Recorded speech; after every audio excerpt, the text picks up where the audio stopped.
Hi, everyone. There is so much good that people in fantasy football are doing. Each week, I hope to shine the light on charity leagues and charity events with this show. And in the process, I hope to encourage more people to participate and contribute. Each week, we'll learn about the person behind the league and event, what led them to the charity, and how more people can get connected. So, again, hi everyone. I'm Rick Biswalis with the Sports Affiliation, and this show tonight spotlights such a person and charity league.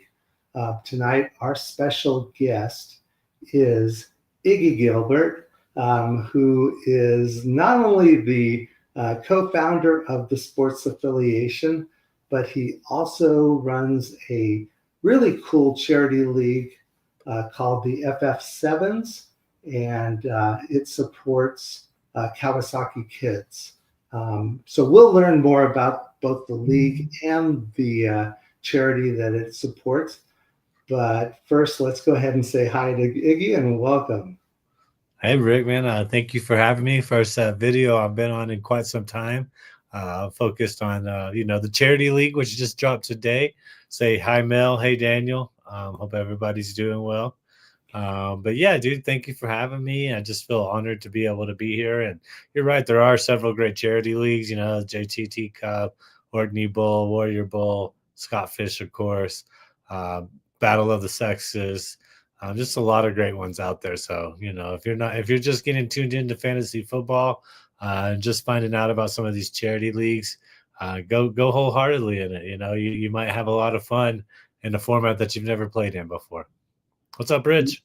Hey, and I can't believe this is the first time we've actually talked. So I think it would be great to let the audience know a little bit more about you, the person behind the league, and then we'll dive in and we'll do a deeper dive into both the charity league and of course the charity it's supporting. So why don't we begin by telling us a little bit about yourself, like where you're from, what you do inside and outside of fantasy football, those sort of questions. Yeah, I grew up actually in Texas, a rural part of Texas.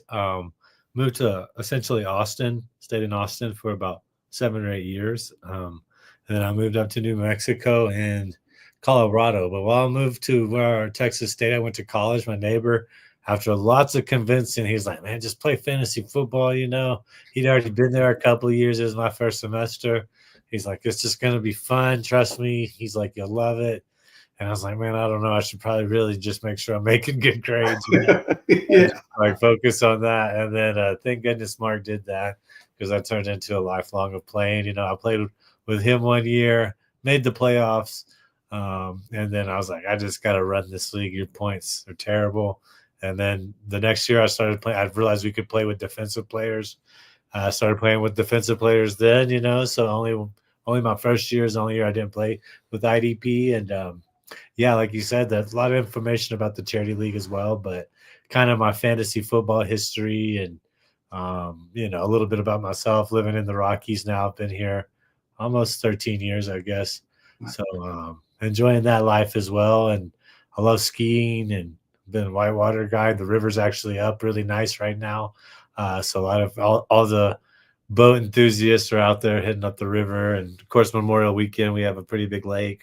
Took the family out there to there. And yeah, man, it's just, I enjoy being outside with my family and being a father. And that's kind of the joys of my life right now, and now that fantasy football is about to ramp up, it's like kind of one of the first true loves of my life. I love sports, played football growing up, and since I played fantasy football, it's just led me to a path of life I didn't even really know was possible.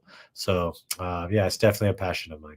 Yeah, I suspect there's many people out there who are just envious of you getting one to, do something you love like fantasy football, but also to get to spend so much time outside in a beautiful part of the country. I mean, Colorado is just an awesome, awesome state with lots to do outside, and I'm guessing skiing is one of your things that you do outside of fantasy football.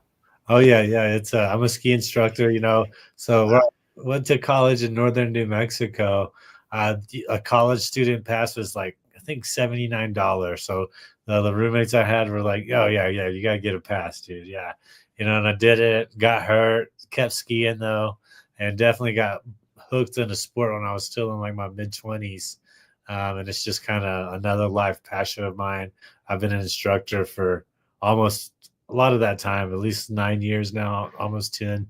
And yeah, it's I can't, I worked to get the pass, and the pass leads to all kinds of other opportunities. And you even do backcountry skiing out here where you go, old school skiing, you go climb something and ski down it and hitch your ride back up and just stuff like that. It's a it's a thrill seeking thing as well, Oh and yeah. No, I used to live just outside of Lake Tahoe, so did the skiing stuff for a number of years, and of course now at my age, it's the bunny hills are too much of an adventure. So I can't remember the last time I skied, but it is such a fun thing to do, and being an instructor, that must be even better because you're getting paid to go out there and do it. So it's the that's definitely the life. And you're in Colorado, so are you a Denver Broncos fan, or do you have a favorite team? No, yeah. I don't hate the Broncos. They definitely have rubbed off on me. I think I became a Broncos fan when we were watching them and they lost to Seattle. And I felt the pain of the people that were from this area.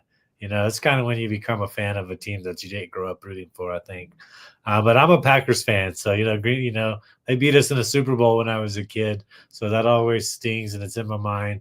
I got my Packer wall kind of over here. There you go. Yeah. Lord Vince over there residing, and Leroy Butler. You know, Sterling Sharp was actually the person that kind of made me fall in love with the NFL football. I grew up in what's called the Southwest Conference, which is no more, but that used to be like Baylor and TCU and SMU and College Station and UT and Houston and Rice. There's just a lot of the kind of colleges around this area. So football was big back then, still is in those states or in that part of the state. But Yeah, go ahead. I live in Montgomery, so I'm pretty Montgomery, Texas. So I'm pretty familiar with a lot of the Texas schools. And in fact, my youngest daughter went to Texas State for a short bit before going to Sam Houston over in Huntsville. So, Yeah. which is also a great football. For a smaller school, they've always had a pretty good football team. But you're right, here in Texas, football is king, and so we get a chance to see a lot of it. And yeah, I want to say what's up, TJ. But yeah, I was a Green Bay fan. Sterling Sharp was the person I watched him as a kid. My friend's dad was from Wisconsin, so that's kind of where I got introduced. But they were good in that early '90s era. That early '90s era oftentimes gets depicted as the Cowboys era, but really San Francisco, Green Bay, and Dallas. Were all really good, and then all the conference finals are the conference championship games and during that time. So Sterling Sharp's amazing. Then I got lucky with Brett Favre. And, then you get lucky with Aaron Rodgers. So it's just been kind of a lifelong thing, and I still support them. I think that's something fantasy does do, or maybe just getting older, you appreciate athletes a lot more than the loyalty to the team is still there. But with fantasy, you remember the players that help you win championships. Levante David, Harrison. I want to blanket Harrison Smith. Yeah, Yeah. the Vikings. It's those guys helped me win. You never forget that. So And so often, of course, in fantasy football, more people probably play, don't play IDP. And so more and more people, and it's becoming more popular. But people will think about it in terms of the quarterbacks and running backs and wide receivers. But I love the fact that you were, listing off defensive players because as someone who loves IDP right now, it's fun to be able to watch both sides of the game, and and look for that edge from having good defensive players. With the Packers, I'm guessing you're pretty optimistic this year about the team, both from an offense and defense point of view. Yeah, like Mel knows, as a Packer fan, you have a logistic expectation to win it every year. I'm trying to think, there was a year when I was like, we're not going to win it this year. It might have been like right in that Brett Favre, Aaron Rodgers transfer, if ever in my life. I just feel like we're fortunate as a fan base and run really well by the board. Something special about Green Bay. But yeah, we got golden. We just hosted the NFL draft. I mean, it might be the best offseason ever, or maybe second to getting Reggie White.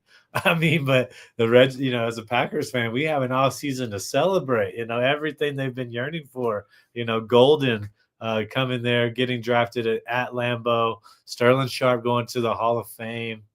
I mean, yeah, I don't know if we've had a better offseason hosting the draft, excuse me. Yeah, I think in my lifetime, at least, that's the best Packers offseason. Reggie White landed him close number 2, though. So I think you might have briefly touched on it, but what led you to fantasy football? I think you mentioned while you were at Texas State, perhaps people started getting you involved in it. Is that what really kicked off your time in fantasy football? Yeah. Like I said, Mark Smith, we lived at this small little place that was only like a block from campus called the Carlisle. It was like halfway down the block was what we called the little HEB, which is the HEB by campus.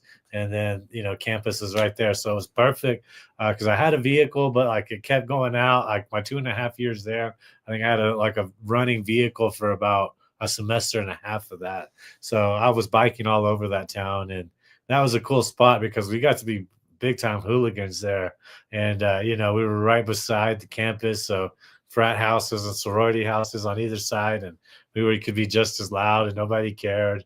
And Mark, yeah, he told me about fantasy football and I just loved it. I fell in love with it. I had Aaron Rodgers, got to pick him in 2010. So pretty good year to have him.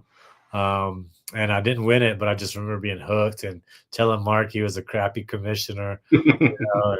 Back then I think it was like a $10 league or something like that, and that was like pulling teeth to try to get it from the people because we were just so broke. We'd rather have that money spent on other things. And I since that moment, I just I started putting more of my effort into my fantasy football than I did like my lighter studies when I would be writing and so forth. So it's just bonding. I've stayed in touch with Mark and Jacob and a few of those guys from that league that very first year ever since. So it's a real bonding element. And what got you into IDP? Because I mean, you're pretty much known. In fact, your Twitter handle even is IDP underbar Iggy. So what got you first into IDP?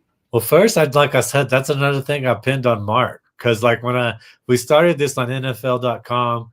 And what's up, Andrew? It's just so I set up the league the next year. I was like, you suck, he's an Eagles fan. So we were dealing with that nonstop too.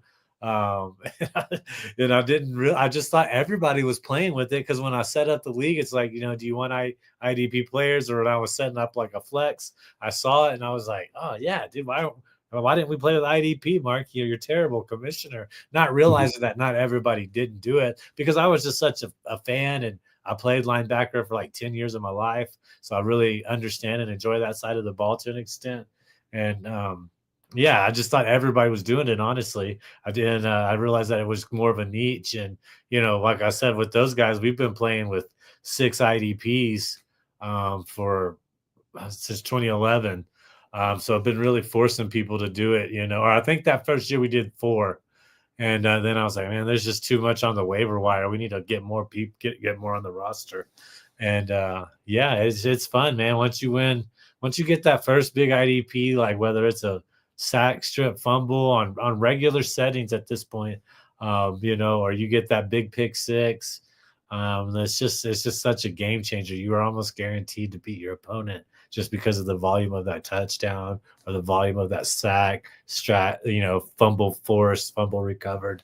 Like, oh, that's just a massive play still to this day. And, again, as someone who loves IDP, I play in a couple of full IDP leagues. And even for the first time this year, got into a Devi IDP league, which I tell you that there's a lot of good content on the Devi side, but there's a greenfield for the IDP side or defense side of Devi. So maybe planting a seed. Yeah, Hey, maybe we could do a podcast on it. Or like you said, we always need more content creators. People say it's saturated, but look at that. Rick's pointing out a spot where there's a need, and not just like any field. So, well, speaking of content, and again, we're talking on the Sports Affiliation platform. You co-founded it. So, what kind of got you into the content side of things, and what led you to start up the Sports Affiliation? I don't know. I was, the winters here can be long, especially when you just got a new baby and stuff. So I actually started content for fantasy football before COVID, but not too much before it. And then during COVID, I had to stay open with where I worked and like the whole time. So it was like a big unwind, I think, for me.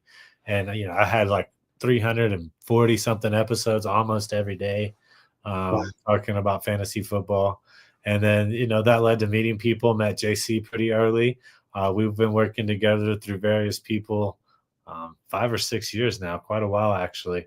And then we kind of worked with people like this company, this startup, because there was, especially with the betting and stuff, there was just so many new sites back then. And we were already established with who we were. And we linked up at WagerWire, and that's where we met up with Evan and Rico. And, and all the best to them, we had a learning experience kind of with JC and I, and we talked to Evan and Rico and just was like, hey, we kind of want to do this. What do you think? And then Rico said, let me know what you guys do. And then Evan, JC, and I just kind of started brainstorming. We knew what we had to do to set up the platform, kind of knew the direction we wanted to go.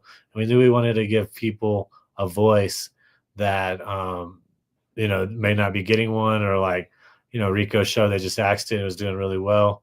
It was just something we wanted to bring back. It was a lot of fun. That part of it was really a lot of good times there. And we just kind of continued it from there and just kept going to the Expo and kind of blew up to an extent from that. And the people that go there to being, one of the most well-respected branded people at the Expo, I feel like. And, it's led to people going on to doing full-time gigs or working for other places and getting paid as well. And, it's all about the fellowship for us, and I just, how much JC's doing and how much he does for TSA. Definitely. Right now specifically. He is like everything right now that is behind the operations and take things to do things, and coaches, part of it early as well, and is back again. So it's just good because it's ultimately just good people that enjoy talking about sports and want to help each other out. And we're just going to keep taking off, hopefully. But that's what started us, having that bond and not wanting it to disappear or not wanting it to disrupt because of, a different viewpoint in their mission statement than what we may have had. And like I said, our big thing's always been inclusion. It's, when there's several of us minorities in there, Mexican Americans, everybody, and females as well, women as well, been very supportive of that community. And that's something we're going to continue to do because that's kind of what's very important to TSA at the heart of it, is just inclusion. Doesn't matter if you've done this if 0 times, if it's something you want to do, we'll try to help you get there, and Rick is a testament to that as well. So, yeah, I have to, say that, you live the kind of like the themes of TSA, which is, one, it's got to be fun. There's, of course, you want to be right and you want to have good content, but the pressure is not on that, but just to, enjoy. And I think once people see you enjoying it, they're going to enjoy it as well. You're also, as you mentioned, very inclusive. That's always seemed to be a priority, is letting people have a chance to, try their hand at something like this show, or I know that um, being able to do the Thursday show with Joe, and giving Joe and I both opportunities to do our first shows. And we're I don't want to speak for Joe, but I'm very grateful for having that opportunity to do this, and try different things and try new things. And so yeah, we're real grateful for the fact that TSA is such a special place, and as a result, it's more of a family and less of a a business or an organization. That people don't have egos. We're all supportive of each other, and hopefully it will continue to include more people into the process. Fantasy football. I always ask this question because I know I get in trouble for being in too many leagues each year. How many leagues are you in during the course of the season, and what kind of leagues? Mostly charity leagues. I think right now I'm at about 5, not including like my DraftKings best balls. Like if you count those, I'm going to be like in the hundreds or something, or drafters, doing a lot on there. Plan on getting back on there with JC. But like ones that I like including charity leagues, and I set and I draft with people I somewhat know or at least know about.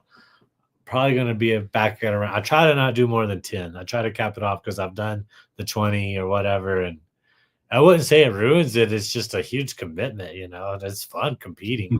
I love being in a lot of leagues, but yeah, 2 dynasty leagues. I've capped it off at that there, and then about 6 or so charity leagues, maybe 7 or so, and then the Kings Classic, which I'm very thankful to be a part of with the IDP Kings Classic with Gary Davenport at the Expo.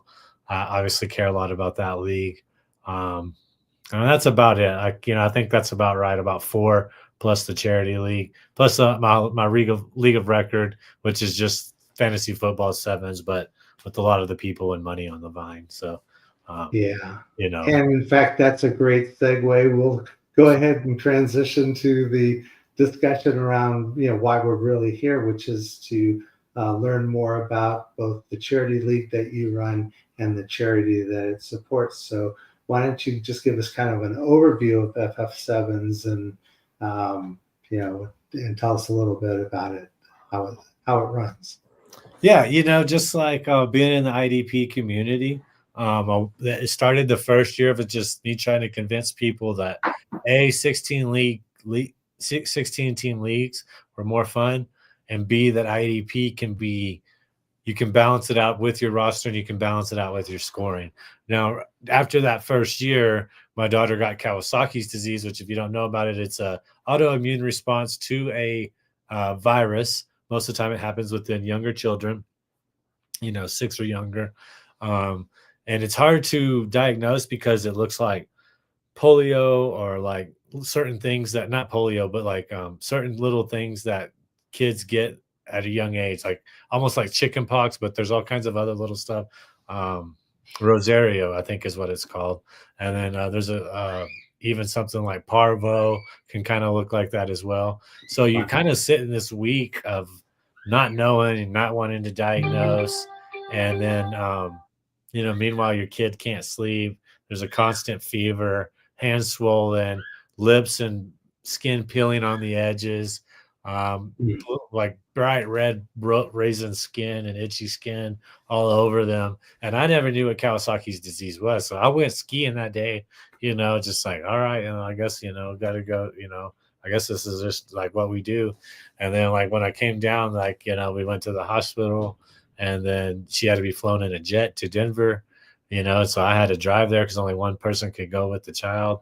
So I had to drive, like from there, like over the mountain passes, at night. And just, I don't remember any of it really. But that's, that's how serious it can be, because if you don't catch it, what happens is your heart dilates, your coronary artery dilates around your heart, and then you lose the pressure that makes your heart work, because these are all ran on like regulatory, arteries or pipes, if you imagine. And once that happens, there's potential for lifelong treatment and so forth. And we got it to where she dilated just a little, so we caught it in time. We had to stay at Children's Hospital 9 or 10 days, and then we had to come back for another 3 or 4 days, and see a heart specialist for a pediatric heart specialist. But as of right now, she's 100% healthy and everything we checked out. But and most of the time people catch it in time. But there was a huge spike because of the correlation with COVID and the autoimmune response to it. There was such a large number differential from the normal amount during the COVID amount. And we even had 2 in our small town, which they told us was almost impossible, like with us having 17,000 people, but it is like a big tourist destination. So yeah, what we're doing is we've donated to, like, everybody that's played fantasy football sevens has donated to Kawasaki's Disease UK, Kawasaki's Disease of America.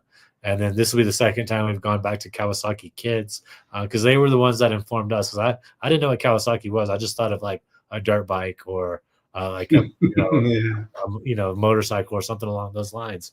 But it was the doctor obviously who discovered it. And so yeah, we've gone back to Kawasaki's Kids this year. Then my wife and I have also put up pamphlets in rural hospitals. We started in Colorado.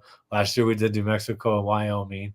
But this year we're doing Montana. So we just communicate with like health associations by the state, any county that resonates rural, because that's where we live. I live in the rural Mountain West, and there's rural people all over this country, but I just was focusing on the area that I'm at and just putting a pamphlet out so that people see Kawasaki's disease, see the symptoms, know that it's a possibility. Because if you catch it early, like that's like it's this significant drop of the effects of it, as long as you diagnose it and catch it early. So whenever it gets past like 7, 8 days, 9 days, you can have lifelong effects. And for more information, you can go find this at kawasakiskids.org.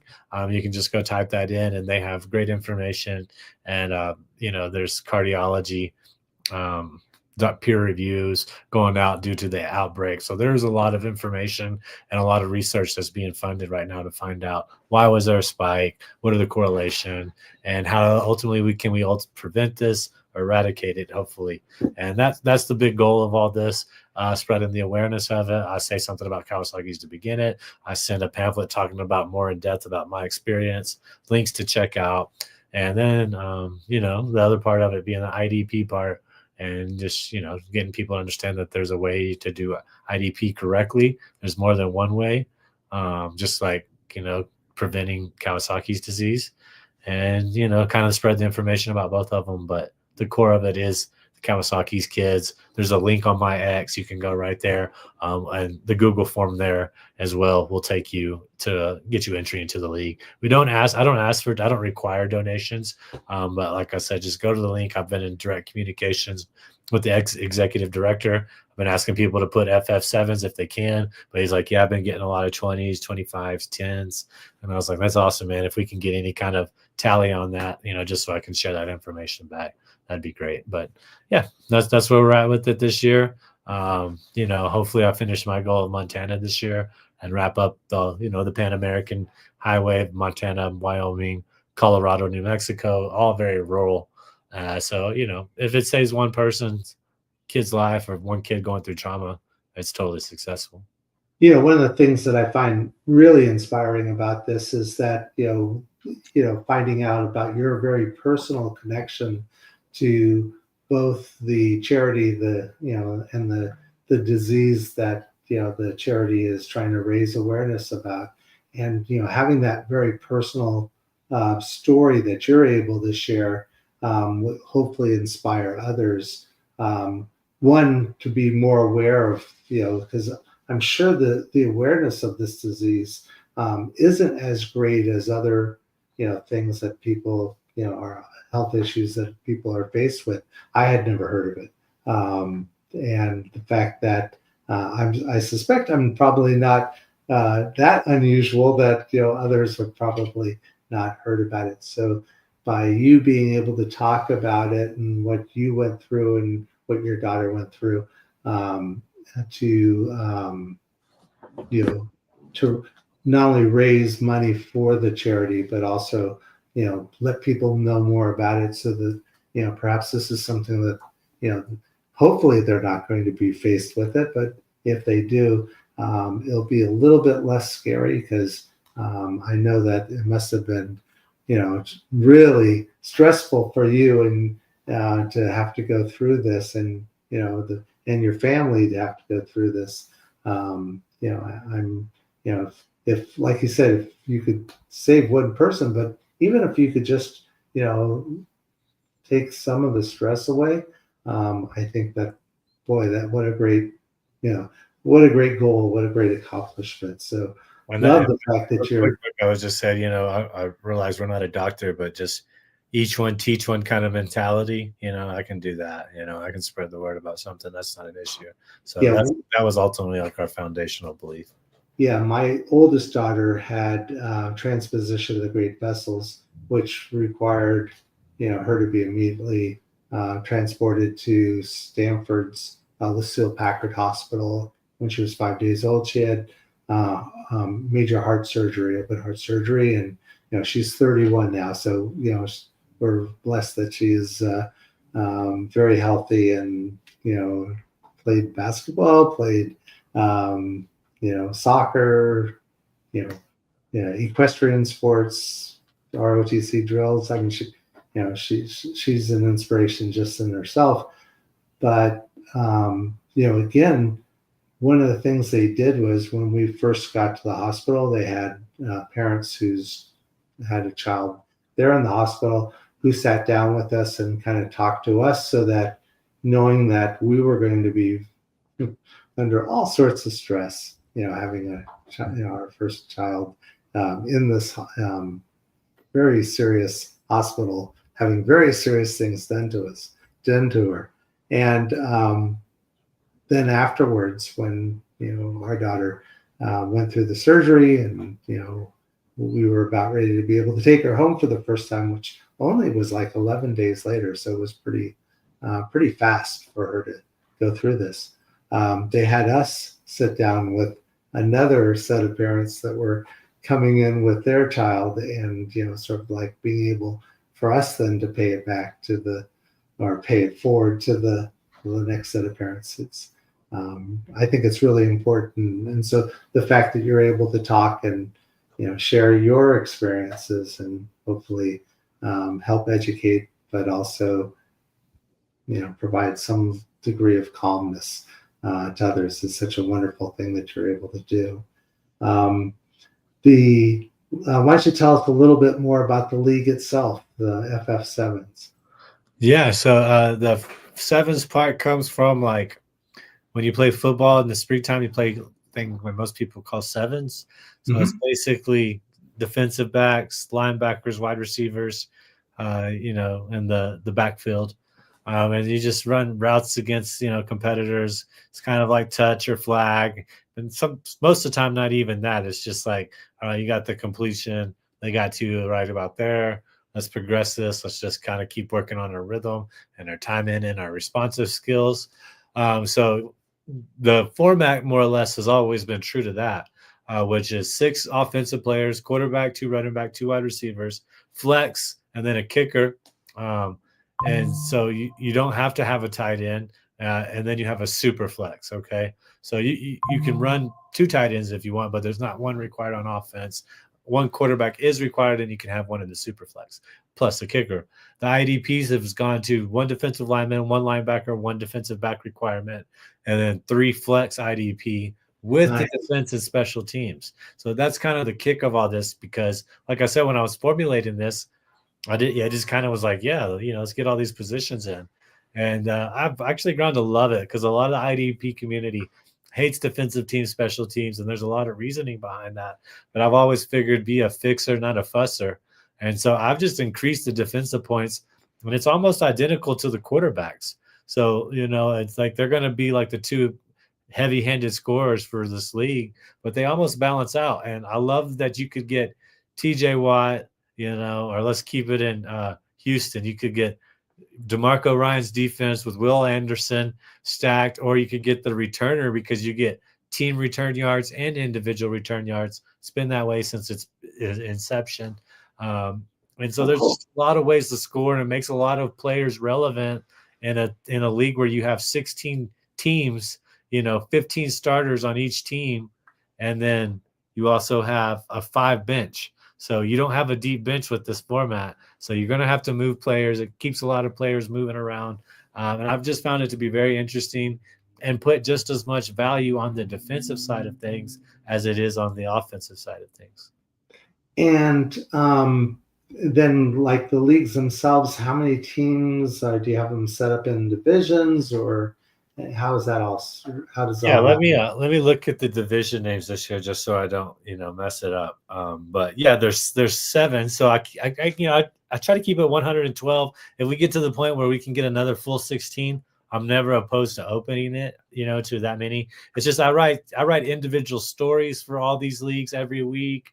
Oh I'm wow! tracing people who are winning and losing in this thing I call the BS breaker, which just eliminates all the baloney. You can see who you beat.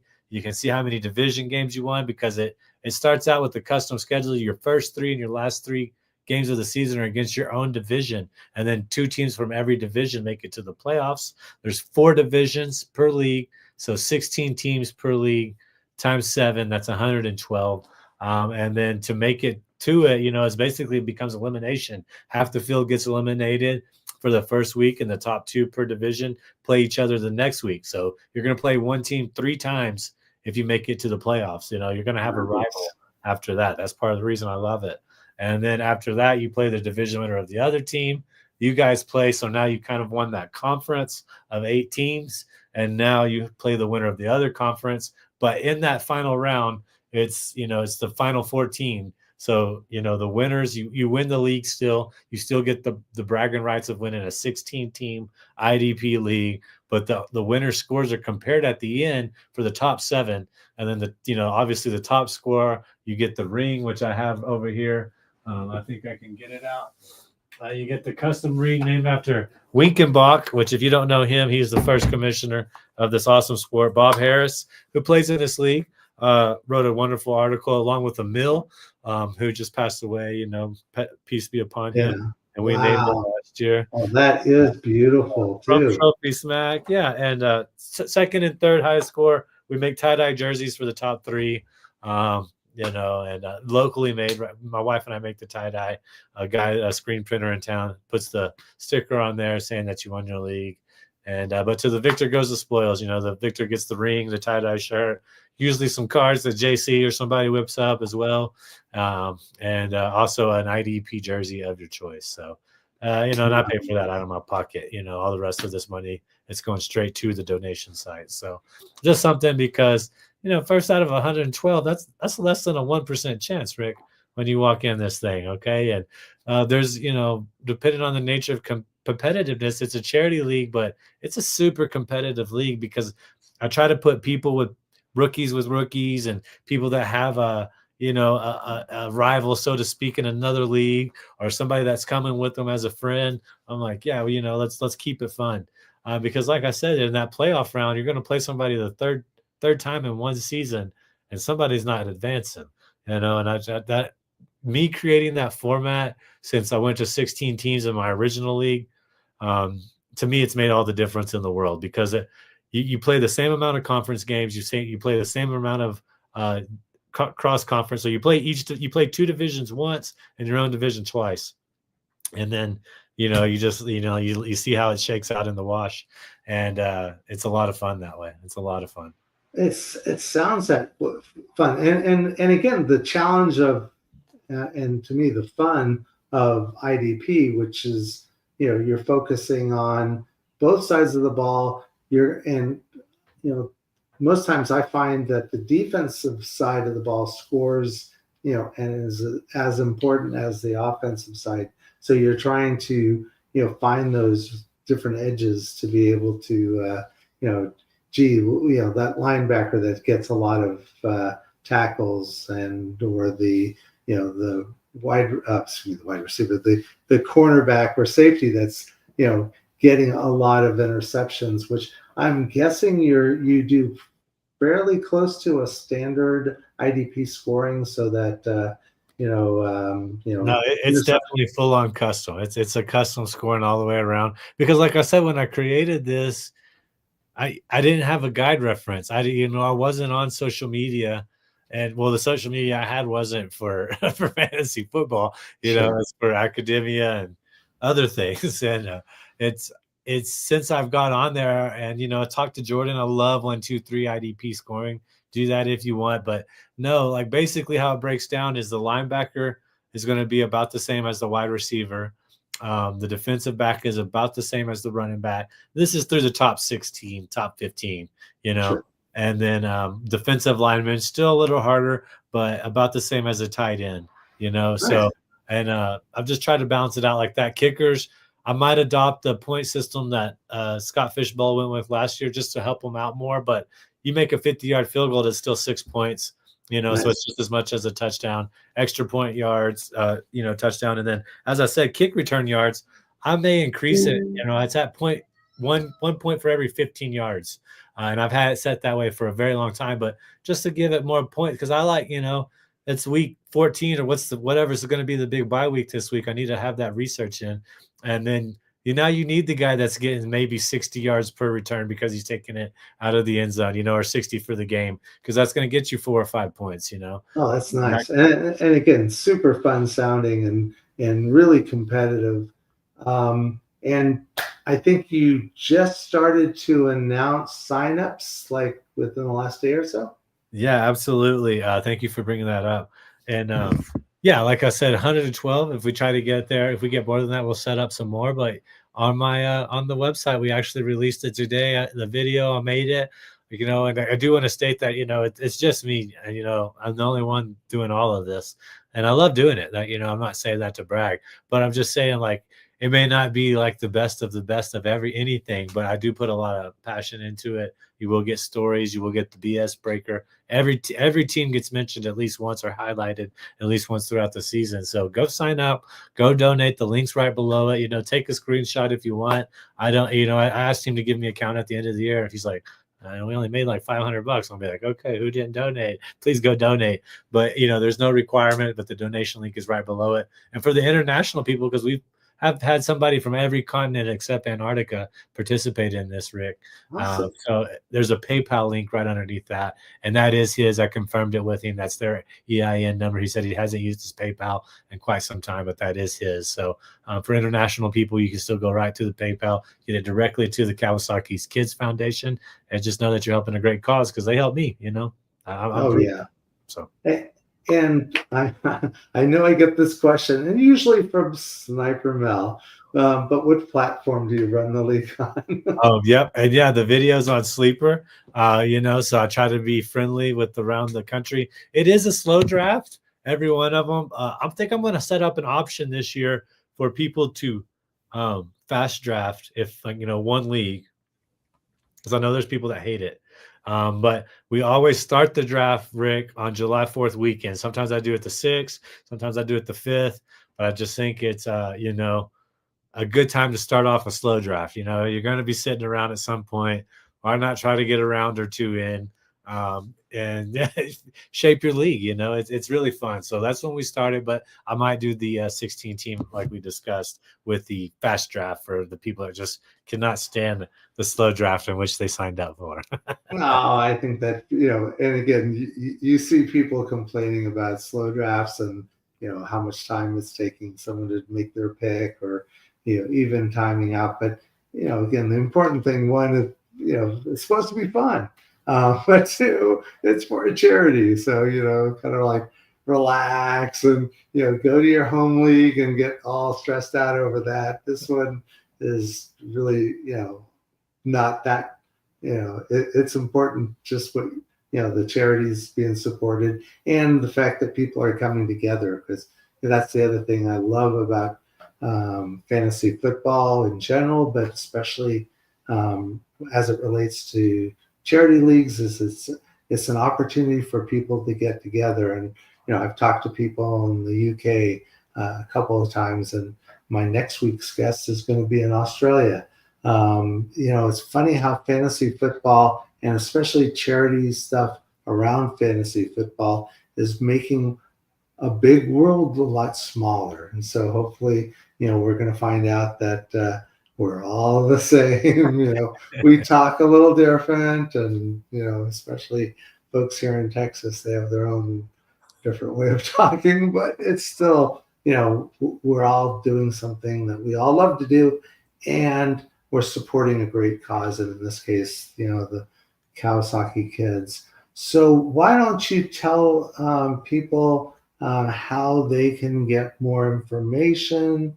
And I'm going to try to click this one down, right? So that, and you don't have your Twitter account next to your name, but so why don't you start off with how people can get a hold of you and get more information about the league? Yeah, and I put the private chat, Rick. I don't have access to the comments from my computer, but I put it in the private chat. And if you want to join and you haven't joined, maybe we can get that link up right here on the YouTube, right here on Rick's show on Tuesday nights, and you can come back and check it out and watch it later. But if not, and you do have an X account, you can look up IDP_IGGY. Or if you don't, just go on Sleeper, and it's the same thing, IDP_IGGY. And you can just shoot me a message over there. Sometimes I have my notifications off on Sleeper because I play fantasy basketball. I play fantasy dynasty football on there. So it will just be nonstop, going off. I can't have that at some of the places I work. So just give me some time, but I promise I'll try to get everybody in. We had some people not get in last year. I'm going to really try to make sure we get everybody in that wants to play in this format. Like I said, you could be playing with Mike Dempsey, Gary Davenport, Bob Harris, Howard Bender, JC, Sniper Mel. Roxanne's been playing a long time every year, but the first year. It's a lot of people in this that are really great at what they do. The winners get to retain their name, so they get their badge still on there. Check it out as well. Just fill out the form because I haven't mentioned this, Rick, but everybody gets what I created my entire fantasy football career since the second year. It's my cheat sheet, and it has every head coach, every offensive coordinator, every defensive coordinator, 55 players from almost every position, including linebacker, including defensive lineman, including tight end, which isn't even required. And I break them down by the team with a kind of like a little zone, like check mark, get this position, dash, let the board fall to you, X, stay away from this position on this team. But years that they've been tenured, I try to give a lot of information there. This year, I'm really going to try to break down something I saw the great Matt Donnelly do. And he's ran a couple of charity leagues that I've been a part of. He usually does them in the playoffs, though, Rick. And he has a roster of every offensive player with the depth behind it. I may try to do something like that. Wow. That's just for IDP. But my point is, it's a very by weeks. So, if you want a hard physical copy, print it out. Or if you just save it as a bookmark whenever you get it electronically, this is clean to read because it's by the week, every team. I try to put a lot tackle and leaders, stats from the tackles, interception leaders, sack leaders. I print all that out. It takes me some time, but I do get it to everybody before the draft. So fill out that form so you can get that cheat sheet, free just for joining the league, man. And if nothing else, it's great for other leagues, for standard leagues. I think Mel used it just exclusively her first time ever to draft. She did pretty good too. So, and she did mention the cheat sheet was like the superpower of the league. So also, I did in the comments stream, I did try to put the link to your form, and then also in the YouTube description, there should be at least your Twitter account.